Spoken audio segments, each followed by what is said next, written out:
आमतौर पर जब रियल एस्टेट की बात होती है ना, हाँ। तो दिमाग में एक बहुत ही ट्रेडिशनल इमेज बनती है। हाँ बिल्कुल, वही जमींदारी वाला मॉडल। एग्जैक्टली एक डेवलपर जमीन खरीदता है, उस पर इमारत बनाता है और महीने के आखिर में बस अपना रेंट कलेक्ट करता है। लेकिन आज की इस गहन चर्चा में हम जिस कंपनी के सोर्सेज का विश्लेषण करने वाले हैं, उन्होंने तो इस पूरे कॉन्सेप्ट को ही पलट कर रख दिया। सही में जरा सोचिए एक ऐसी हाईवे अथॉरिटी के बारे में जो सिर्फ हाईवे बनाती नहीं है, बल्कि वहां से गुजरने वाली हर एक गाड़ी, हर ट्रांजैक्शन पर अपना टोल वसूलती है। एकदम परफेक्ट एनालॉजी है ना? हाँ। तो आज हम फीनिक्स मिल्स की इस इनक्रेडिबल जर्नी को डिकोड करेंगे।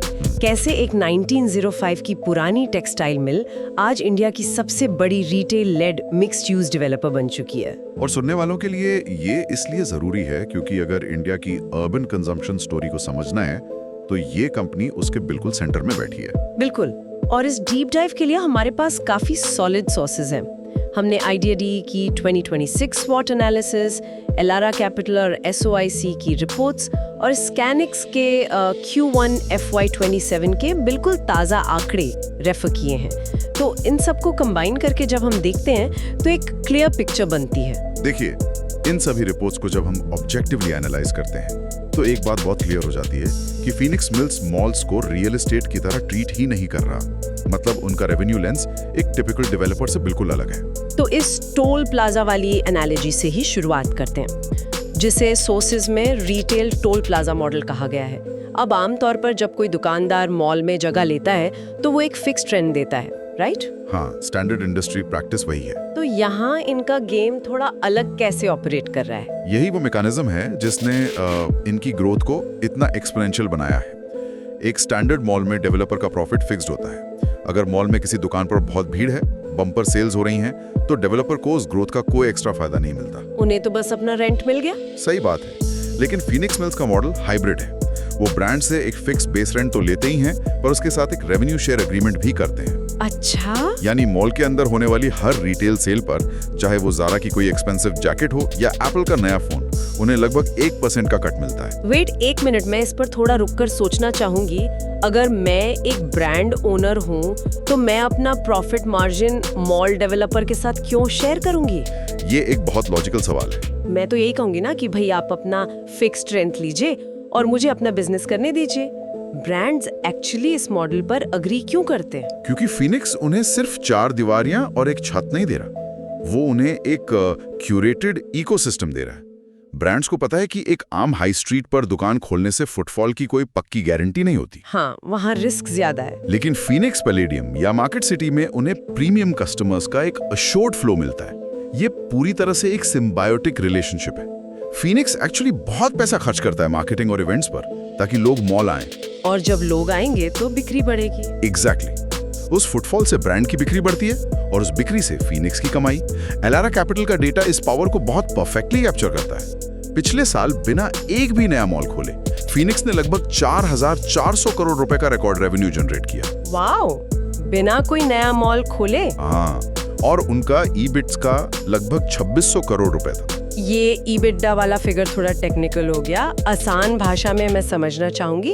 इसका मतलब है कि अगर हम सारे अकाउंटिंग डिडक्शंस और पेपर एक्सपेंसेस हटा दें तो उनका कोर ऑपरेशंस 2600 करोड़ का सॉलिड कैश प्रॉफिट निकल रहा है। बिल्कुल सही समझा आपने।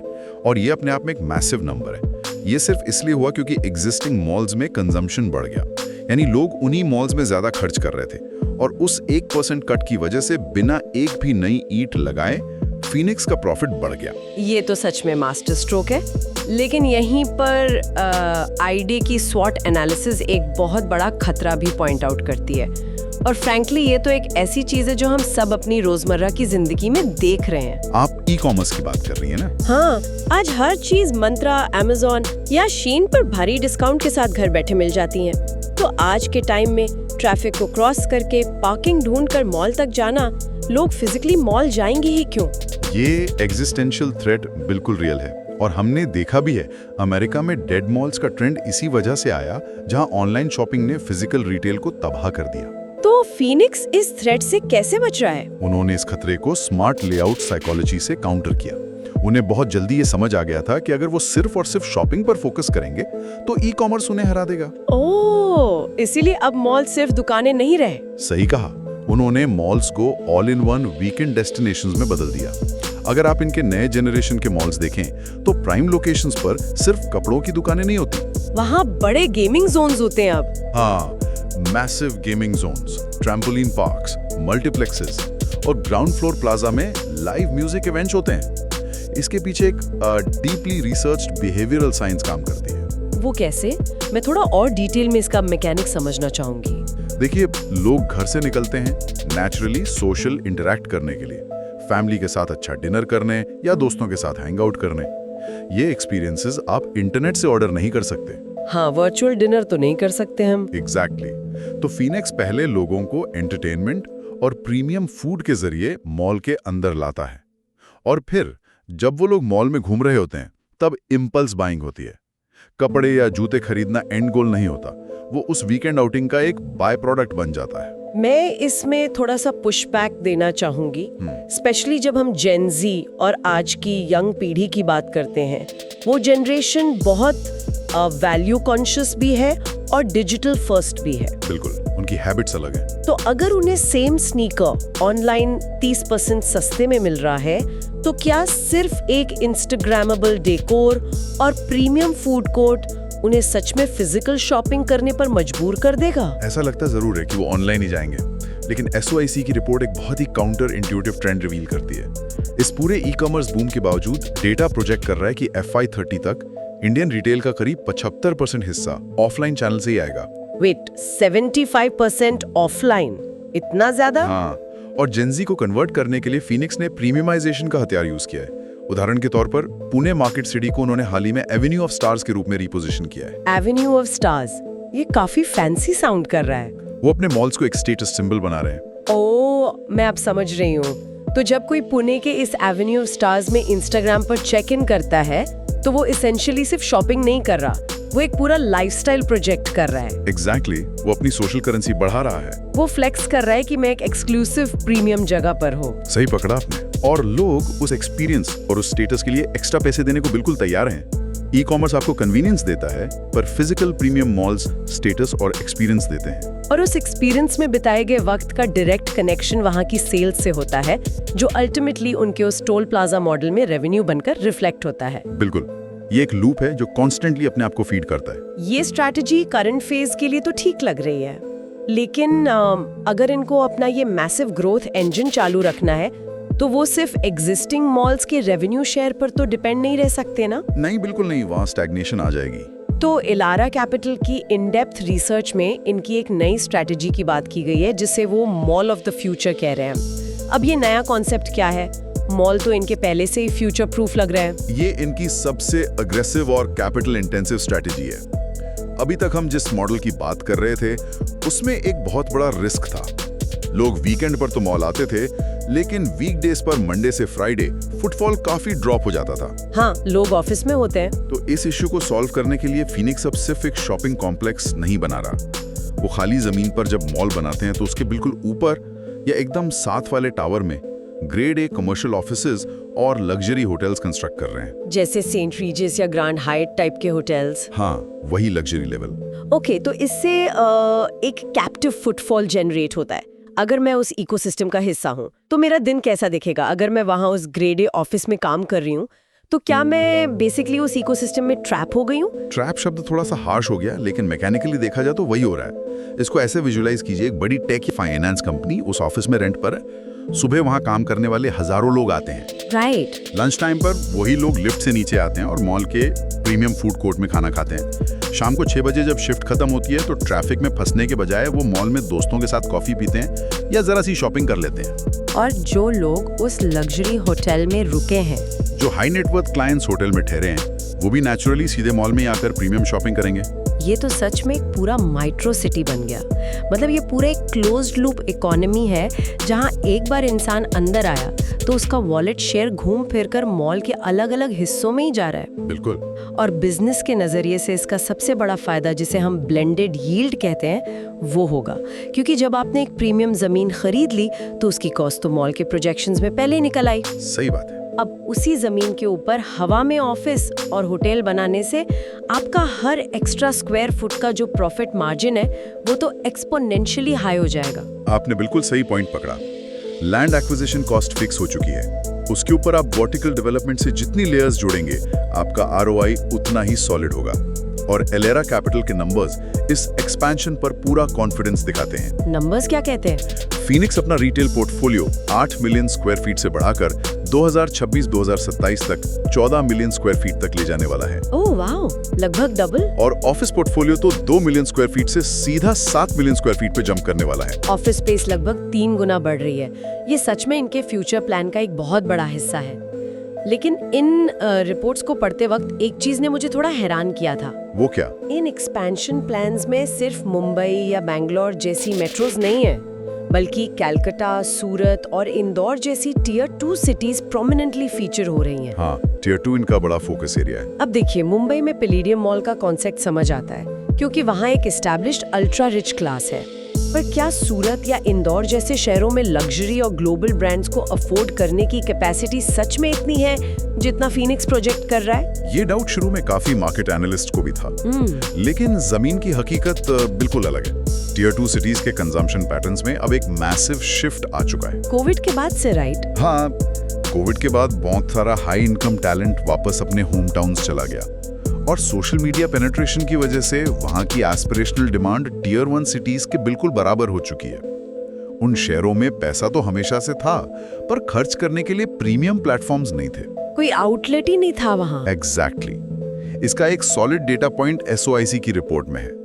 जब फीनिक्स ने इंदौर में अपना नया सिटाडेल मॉल खोला तो उसने ओपनिंग मंथ में ही 40% ट्रेडिंग ऑक्यूपेंसी हिट कर ली थी। वेट, पहले महीने में 40%? ये तो बहुत बड़ा नंबर है। आमतौर पर नए मॉल्स को तो सालों लग जाते हैं उस लेवल का फुटफॉल और टेनेंट स्टेबिलिटी लाने में। एग्जैक्टली। ये डायरेक्टली दिखाता है कि उन मार्केट्स में क्वालिटी रिटेल स्पेसेस की हेवीली अंडर सप्लाइड थी और डिमांड बस रेडी बैठी थी खर्च करने के लिए। में मार्केट सच्चाई को क्वार्टरली रिजल्ट से ही जज करता है। बिल्कुल, नंबर्स झूठ नहीं बोलते। अगर हम बिल्कुल ताज़ा डेटा देखें, स्कैनेक्स की Q1 FY27 की रिपोर्ट, तो क्या उनके करंट फाइनेंशियल्स उनकी इस पूरी हाइप को जस्टिफाई कर पा रहे हैं? डेटा उनकी एग्जीक्यूशन कैपेबिलिटीज को फुली बैक कर रहा है। स्कैनेक्स की रिपोर्ट हाईलाइट करती है कि Q1 FY27 में उनका रिटेल कंजम्पशन 32% जंप करके 47.3 बिलियन यानी लगभग 4,727 करोड़ रुपए तक पहुंच गया। ये तो मैसिव जंप है। और हमने जो कैप्टिव फुटफॉल वाले मॉल ऑफ द फ्यूचर की बात की थी, उसका असर कमर्शियल स्पेसेस पर भी दिख रहा है।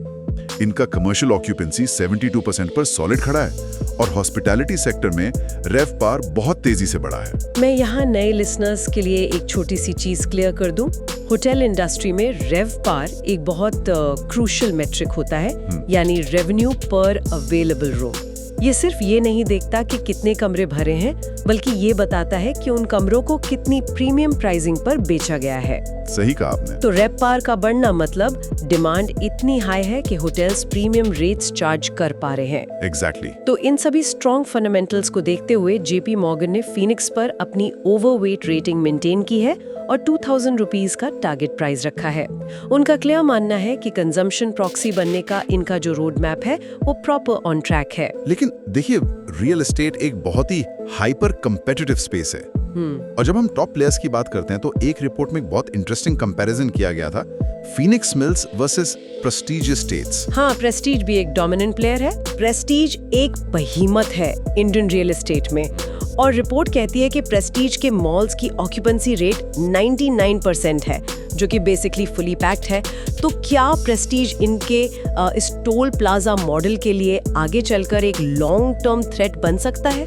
प्रेस्टीज अनडाउटेडली एक बहुत स्ट्रॉन्ग कंपनी है और उनका 99% ऑक्यूपेंसी रेट वाकई इंप्रेसिव है।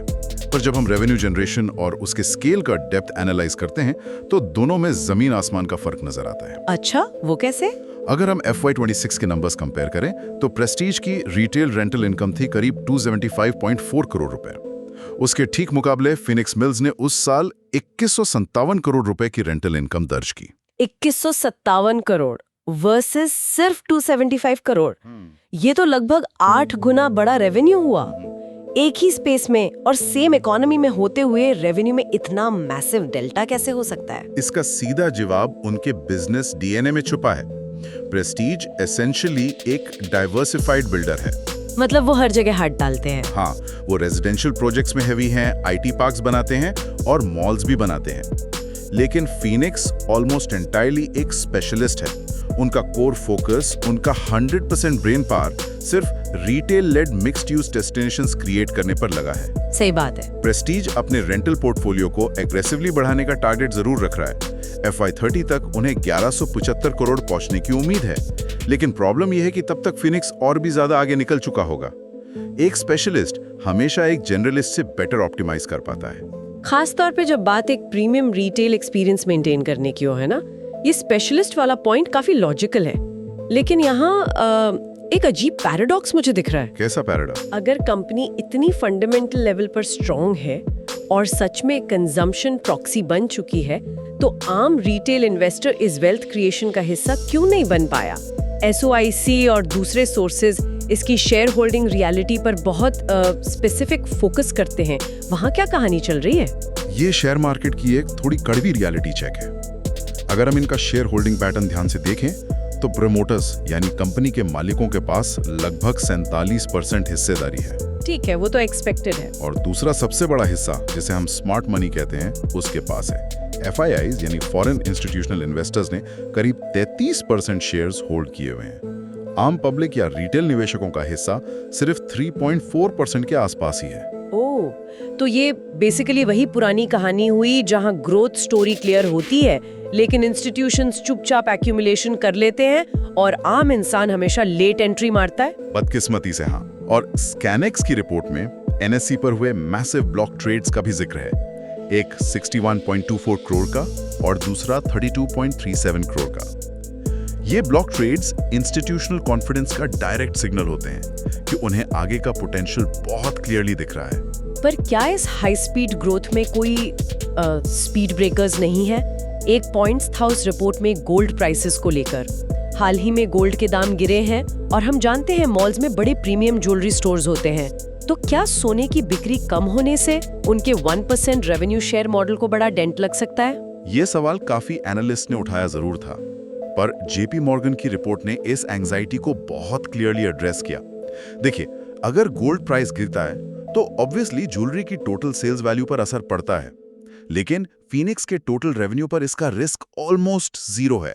Zero risk? वो कैसे? क्योंकि ज्वेलरी एक हाई वैल्यू पर लो मार्जिन बिजनेस होता है। मॉल्स जब ज्वेलरी स्टोर से कॉन्ट्रैक्ट करते हैं तो उनका रेवेन्यू शेयर परसेंटेज फैशन या फूड एंड बेवरेज आउटलेट्स के मुकाबले ड्रास्टिकली कम होता है, तो उनकी बॉटम लाइन पर ज्वेलरी की फ्लक्चुएशन का कोई मेजर इंपैक्ट नहीं आता। Make sense. उन्होंने अपने रिस्क बहुत स्मार्ट तरीके से हेज किए हुए हैं।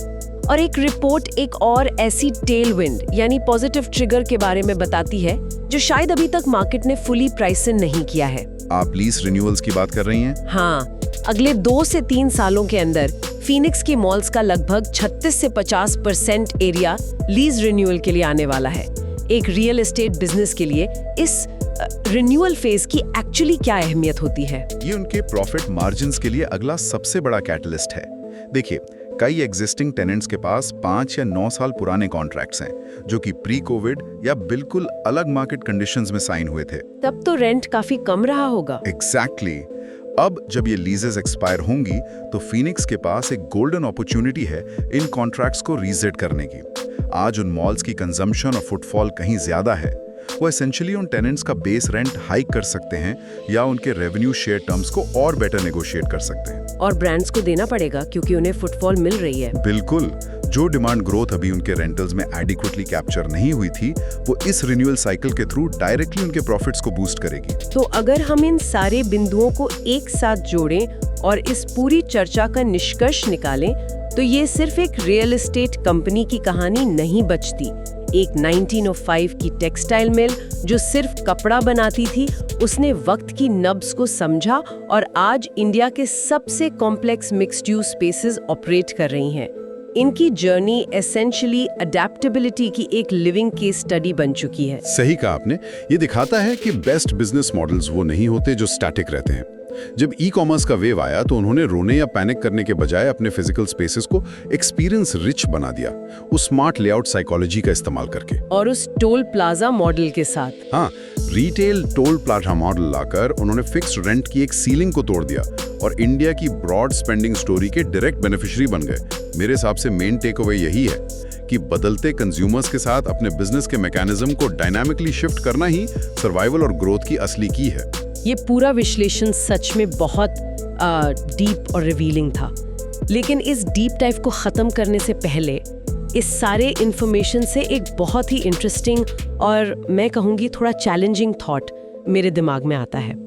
आज तो फीनिक्स इंडिया की प्राइम लोकेशंस पर ज़मीन का एक मैसिव टुकड़ा लेकर अपना कैप्टिव इकोसिस्टम बना रहा है, लेकिन रियल एस्टेट की अल्टीमेट प्रॉब्लम यही है कि प्राइम ज़मीन एक ना एक दिन ख़त्म हो जाएगी। सही बात है, ज़मीन तो फाइनाइट ही है। तो आज से शायद 10 या 15 साल बाद जब फिजिकल एक्सपेंशन की लिमिट बिल्कुल आ जाएगी और लोग मेटावर्स या किसी एडवांस वर्चुअल रियलिटी के थ्रू एक ऐसी दुनिया में शॉपिंग कर रहे होंगे जो शायद फिजिकल मॉल से भी ज्यादा इमर्सिव हो, तब क्या in case physical mall of the future की ईंटों और जमीन की वैल्यूएशन वैसी ही जस्टिफाई हो पाएगी जैसी आज है?